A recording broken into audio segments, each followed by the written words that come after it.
इस वक्त हमारे बीच मौजूद हैं भारतीय जनता पार्टी के वरिष्ठ नेता महेंद्र सिंह जी, जो लगातार ग्रामीण क्षेत्र में एक्टिव हैं, लोगों से मिल रहे हैं और समाज सेवा का काम लगातार वो कर रहे हैं। सर, विधानसभा चुनाव नज़दीक हैं, किस तरह की आपकी ग्रामीण विधानसभा में एक्टिविटी है, क्या कुछ लगता है और बदलाव ग्रामीण विधानसभा में होना चाहिए? आप लगातार ग्रामीण विधानसभा में जा रहे हैं, सारी चीज़ें देख रहे हैं। नहीं, ग्रामीण विधानसभा में अभी से नहीं जा रहा। मैं तो लगभग 2008 से ग्रामीण विधानसभा में निरंतर जो मेरे संपर्क है, जो क्षेत्र है, उसमें हम जाते ही हैं और इसमें कोई नई बात नहीं है और सब लोगों से मिलना जुलना रहता है। भारतीय जनता पार्टी के लिए हम काम कर रहे हैं। तो भारतीय जनता पार्टी ने अभी मुझे भोपाल ज़िले के संगठन का दायित्व दिया है, तो मेरा ज़्यादा समय ये 2 साल से भोपाल में बीत रहा है। 10-15 दिन में भोपाल में रहना पड़ता है। और चूँकि रासावाल चुनाव की तैयारी की, तो चुनाव की तैयारी तो हमारे यहाँ संगठन तैयारी करता है। आज हमारे यहाँ बूथ डिजिटल बूथ को लेकर के नीचे काम हुआ है। तो अभी बूथ विजय संकल्प अभियान के तहत हमारे यहाँ पूरे मध्य प्रदेश में प्रत्येक विधानसभा में, प्रत्येक मंडल में, प्रत्येक क्लस्टर में कार्यक्रम के आयोजन हो रहे हैं। उन कार्यक्रमों के माध्यम से भारतीय जनता पार्टी का विचार को लेकर के, भारतीय जनता पार्टी की सरकार की योजनाओं को लेकर के मध्य प्रदेश के मुख्यमंत्री माननीय शिवराज सिंह चौहान जी ने और देश के प्रधानमंत्री माननीय नरेंद्र मोदी जी ने जो जन कल्याणकारी कार्य किए हैं, उन कार्यों को लेकर के जनता के बीच में प्रत्येक कार्यकर्ता को जाना चाहिए और उसी निमित्त हम भी जाते हैं। अभी माननीय देश के प्रधानमंत्री नरेंद्र मोदी जी के 9 साल पूरे होने जा रहे हैं। 30 तारीख को उसके तहत बहुत बड़ा अभियान भारतीय जनता पार्टी चलाने वाली है। उसमें हम सब गांव-गांव जाने का प्रयास करेंगे, सभी को सरकार की योजनाओं के बारे में बताने का प्रयास करेंगे। आज देश के प्रधानमंत्री जी ने जो प्रधानमंत्री आवास योजना के तहत आज हम बात करें, कांग्रेस लंबे समय से कहती चली आ रही थी कि हम गरीबों को गरीबी दूर करेंगे। उन्होंने गरीबों को गरीबी दूर तो की नहीं, लेकिन आज जो देश के प्रधानमंत्री माननीय नरेंद्र मोदी जी ने जो प्रधानमंत्री आवास के तहत जितने आवासों का निर्माण किया है, चाहे हम उज्ज्वला योजना की बात करें, बहनों को रसोई गैस देने का काम किया है, चाहे हम लाडली बहना की बात करें, लाडली बहना की बात करके हमने जो है लाडली बहना के फॉर्म भरवा दिए और लगभग पूरे प्रदेश में 1,20,00,000 फॉर्म आवेदन आए हैं। उन आवेदनों को हम 10 जून को माननीय मुख्यमंत्री जी प्रमाण पत्र देने वाले हैं। तो ये तमाम सारे काम हैं। इन कामों के लिए लेकर के जनता को जो मध्य प्रदेश की सरकार ने, भारतीय जनता पार्टी की सरकार ने, माननीय शिवराज सिंह जी ने संगठन के माध्यम से हमारे प्रदेश के यशस्वी अध्यक्ष आदरणीय BD शर्मा जी के नेतृत्व में निरंतर बूथ को मजबूत करने का काम कर रहे हैं और बूथ पे हम जाकर के डिजिटल भी कर रहे हैं, बूथ पे हम कमेटी भी बना रहे हैं और सरकार की योजनाओं के लिए संकल्प कर रहे हैं। इसलिए यहाँ भारतीय जनता पार्टी में चुनाव तो संगठन लड़ता है और संगठन चुनाव लड़ता है तो संगठन का प्रत्येक कार्यकर्ता ये प्रयास करता है कि मैं भारतीय जनता पार्टी का कार्यकर्ता हूँ और मैं भारतीय जनता पार्टी के संगठन की बात, संगठन के माध्यम से सरकार की योजनाओं की बात आम जनता तक पहुँचे और जन सेवा के भाव से हम सब लोग काम कर रहे हैं। और रहा सवाल चुनाव का, तो भारतीय जनता पार्टी तो चुनाव लड़ाती है, कमल का फूल लड़ता है। जो कमल का फूल लेके आएगा वो भारतीय जनता पार्टी का प्रत्याशी होगा। 2008 में पार्टी ने आपको चुनाव लड़े थे, टिकट आपको मिला था, उस समय क्या परिस्थितियां रहीं जो आप दूसरे नंबर पे आए? क्या कुछ आपको कारण लगे? नहीं, वो 2008 की जो परिस्थितियां थी, उस परिस्थितियों में चूँकि मैं भारतीय जनता पार्टी का प्रत्याशी था और उस समय भारतीय जनता पार्टी से मैं चुनाव लड़ा था। माननीय उमा श्री भारती जी अब हमारी पार्टी में है। उस समय उनने जनशक्ति पार्टी का गठन कर लिया था और उस समय जनशक्ति पार्टी से भारतीय जनशक्ति पार्टी के प्रत्याशी लड़ गए थे, तो गंगाराम जी बघेल। तो वो वोट भारतीय जनता पार्टी का वोट था और वो वोट, कुछ वोट जो है 10-12 हज़ार वोट वो ले गए थे। तो उनके कारण से हमको चुनाव में उसका नुकसान उठाना पड़ा। और क्योंकि अब ये तो भारतीय उस समय की जो रणनीति रहती है चुनाव की, उस समय हम कहीं ना कहीं उस रणनीति में फैल रहे, इसलिए हम चुनाव हार गए। जिस तरीके से आपका मार्केट में नाम भी चल रहा है, चर्चाएं भी चल रही हैं कि ग्रामीण से आपको टिकट मिल सकता है, तो संभवतः आपको टिकट अगर मिला तो किस तरह की आपकी तैयारी है ग्रामीण से, किस तरह का आपकी प्लानिंग है चुनाव लड़ने के लिए?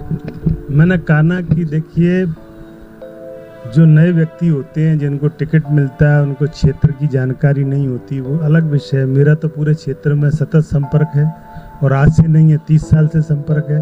उससे पूर्व भी मैं किसान संघ के नाते प्रदेश का किसान संघ का प्रदेश का मंत्री रहा, जिले का महामंत्री रहा और प्रदेश में रहा, तो मैं लगातार किसानों के बीच में कार्यक्रम करता रहा हूँ। तो मुझे तो पूरे कार्यकर्ताओं की सब जानकारी है ही, सारे गांव को मैं जानता हूँ, गांव के लोग मुझे जानते हैं, मेरे स्वभाव को जानते हैं, तो ये कोई विषय नहीं है। और वो जो पार्टी, चूँकि संगठन हमारा है और संगठन आधारित ये दल है, तो संगठन की जो रचना है वो संगठन की रचना संगठन कर रहा है। संगठन के माध्यम से जो भी संगठन का कोई भी भारतीय जनता पार्टी जो शीर्ष नेतृत्व निर्णय लेता है, जिसको चुनाव लड़ते हैं, उसके साथ हम सारे लोग भारतीय जनता पार्टी के लोग मिलकर के चुनाव लड़ते हैं। पूर्व मुख्यमंत्री कमलनाथ जी का भी बयान भी आया था, उन्होंने कहा है जो महिलाएं हैं उनके लिए 1500 रुपये दिए जाएंगे, जो गैस सिलेंडर के दाम है उनके कम किए जाएंगे, 500 रुपये का सिलेंडर मिलेगा। इस पर क्या प्रतिक्रिया है आपकी? देखिए, माननीय कमलनाथ जी ने, आप सबको ध्यान में होगा, उस समय भी एक सरकार के समय उन्होंने झूठ बोल करके किसानों को हम कर्जे माफ़ करेंगे, वो कितने किसानों के कर्जे माफ़ हुए वो तो किसानों को ही पता होगा। उन्होंने कहा हम युवाओं को रोज़गार भत्ता देंगे, कितने रोज़गारों को भत्ता मिला, युवाओं को भत्ता मिला। उनके बीच में जो उनके ही दल के लोग थे, वही जिन्होंने उनके बीच में ये घोषणा की थी कि हम ये करेंगे, वो पूरा काम न करते हुए उनकी 1.5 साल में ही सरकार गिर गई। आज फिर वो जनता के साथ छलावा कर रहे हैं। अगर उनको 1500 रुपये देने की बात करनी थी तो वो 1 साल पहले जब मुख्यमंत्री बने थे तब उनके दिमाग में नहीं आया था क्या? जब माननीय मुख्यमंत्री शिवराज सिंह जी ने 1000 रुपये लाडली बहना योजना प्रारंभ की, उसके बाद उनको ध्यान में आया। तो अब बहनों को छलने का काम माननीय कमलनाथ जी कर रहे हैं। इस प्रकार का वो भ्रम फैलाने की कोशिश कर रहे हैं कि हम जो है 1500 रुपये देंगे, तो 1500 रुपये देंगे तो उनको लग रहा है कि हमारी सरकार बन जाएगी। झूठी इस प्रकार की बातचीत करके वो इस संदेश को फैलाना चाहते हैं कि हम ये देना चाहते हैं। भाई, कांग्रेस की सरकार, तो मैं कांग्रेस के मित्रों से आपके माध्यम से पूछना चाहता हूं कि उन्होंने 50 साल इस प्रदेश में और देश में राज्य किया है। उन 50 सालों में प्रदेश में और देश की कोई एक उपलब्धि तो बता दें। आज चारों तरफ विकास का कार्य चल रहा है। ग्वालियर में अगर हम आप देखें तो ग्वालियर में गोले के मंदिर की क्या स्थिति थी 2003 में, आज गोले के मंदिर की क्या स्थिति है। आज रोडों का जाल बिछा हुआ है। आज हम एयरपोर्ट की बात करें तो हमारे एयरपोर्ट का काम प्रारंभ हो गया। आज हम तिगरा से पानी लाने की बात करें, वो लंबे समय से 20 सालों से चली आ रही थी, वो प्रोजेक्ट पर काम स्वीकृत हो गया। तमाम सारे काम हैं जो काम का निर्माण कर रही है। भारतीय जनता पार्टी काम पर विश्वास करती है और आज हम इस दावे के साथ कह सकते हैं कि बीच में मध्य प्रदेश में थोड़ा सा वोटों में हम फिर भी आगे थे। कमलनाथ जी की दुर्भाग्य से जो उन्होंने छल किया किसानों के साथ, उसके कारण जो उनकी सरकार बन गई। और छल की सरकार कितने दिन चलती है ये आप सब लोगों को समझ में आ गया। लेकिन आज फिर वो उसी प्रकार का बयान दे करके महिलाओं को जो 1500 रुपये भरवाने की बात कर रहे हैं। तो ये भारतीय जनता पार्टी ने तो पहले ही एक लाडली बहना की योजना को जो है फॉर्म भरवा के कंप्लीट कर दे, उसको हम 10 तारीख को क्रियान्वयन करने जा रहे हैं जून में। तो ये सब बातें तो उनको केवल आम जनता का मन भटकाने का काम कर रहे हैं, बहनों का मन भटकाने का काम करने का काम वो कर रहे हैं।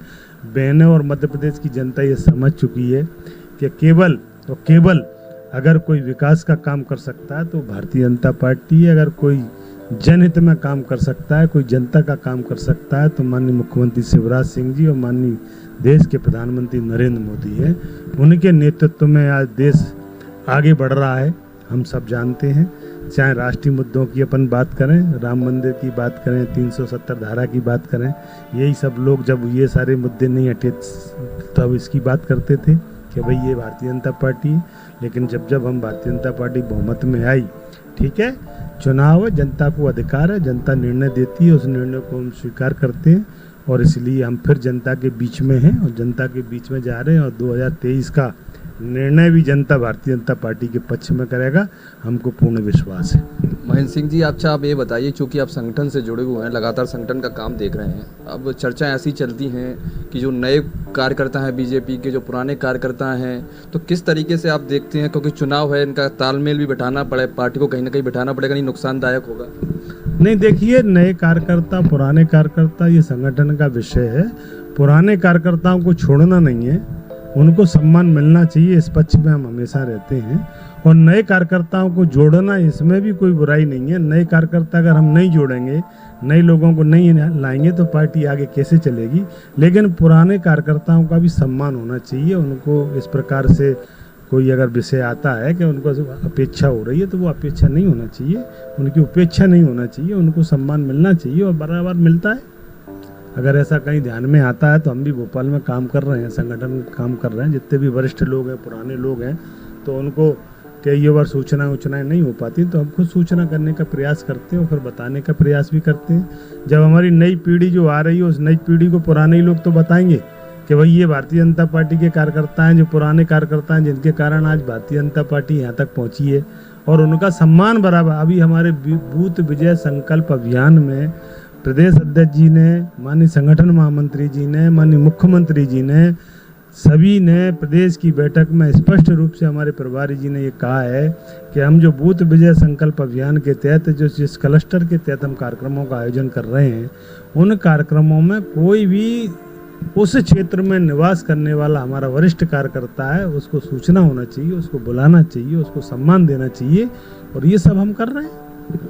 मेरा अंतिम सवाल है आपसे, चूँकि चर्चा तो चल ही रही है कि ग्रामीण से आपको टिकट मिलना चाहिए, ऐसी चर्चा चल रही है। जो आपके शुभचिंतक है वो भी कहीं ना कहीं आपकी चिंता कर रहे हैं। तो कुल मिला के ये पूछना चाह रहा हूँ आपसे कि आप इच्छुक हैं ग्रामीण, अगर टिकट मिलेगा आपसे, आपकी इच्छा है चुनाव लड़ने की? नहीं, क्यों नहीं लड़ेंगे। अगर भारतीय जनता पार्टी ने मुझे 2008 में अवसर दिया था तब भी मैं चुनाव लड़ा था और अवसर देगी तो बिल्कुल लड़ूंगा, तो जरूर लड़ूंगा।